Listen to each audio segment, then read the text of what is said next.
There were two main claims that Destiny made in my debate with him in San Francisco, and they're important to distinguish. The first claim is that January 6th was an insurrection, and the second claim is that Trump incited an insurrection on January 6th. These are different, and it's important to understand why they're different. I know Democrats like to conflate the two because one of these is easier to prove than the other one. Can you guess which one?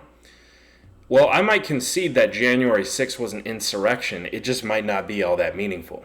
I would probably concede that the Proud Boys, this decentralized group that doesn't have any official ties to Trump, committed an act of political violence on January 6th. And the reason that's not really meaningful is because that opens up the whole topic of BLM Antifa that happened before January 6th. That happened for like a year, at least a year. That's when it was really bad. They call it the Summer of Love, but it happened at least a year. And so that's also what the Democrats are claiming is a decentralized group. I think they have more ties to the Democratic Party than the Proud Boys had to Trump. But that's another conversation, and it's not all that meaningful. The topic that he chose to focus on, because he knows that it's more important, is that Trump incited an insurrection. And what's baked in behind that is that it's morally wrong to incite an insurrection. That might seem obvious, but it's important to understand that. What's baked in behind it is that it's morally wrong to incite an insurrection. But let's stick with that second claim, since it's more all-encompassing of the arguments.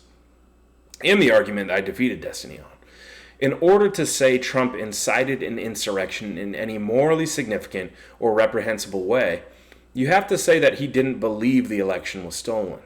The election being stolen is the whole context, the basis that both sides would agree that January 6th was committed on. If he did believe the election was stolen, then you lose the moral weight of him calling for an insurrection, because calling for a recount or an insurrection would be the morally right thing to do to oppose an administration that you believe stole the election.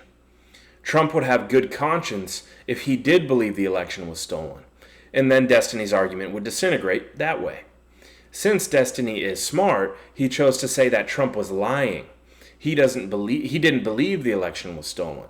But how do you prove that someone doesn't believe something? That's a very hard thing to do. Part of the reason why it's not my argument. But Trump inciting January 6th is an argument that's intrinsically tied to what you believe, given the context of disputed election results. And that's the point. Okay, so I just wanted to add to the point of proving someone doesn't believe something.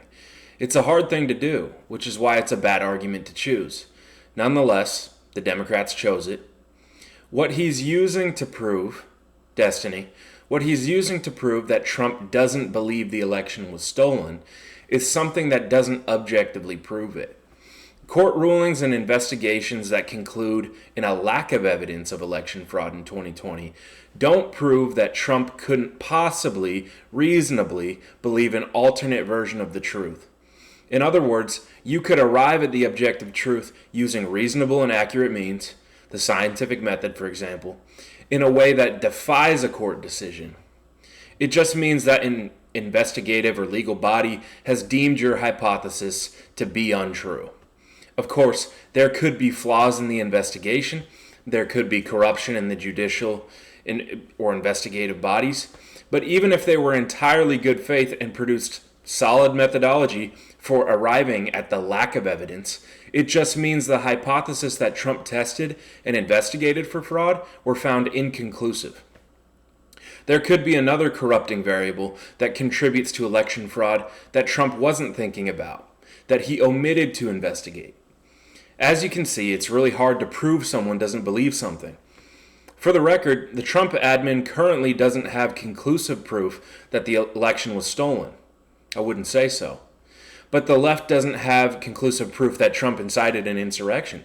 And even if we say the Proud Boys and J6ers committed an insurrection, the libs haven't presented a case for why that's meaningful, considering they excused and supported a year-long nationwide collection of violent militant riots with BLM Antifa.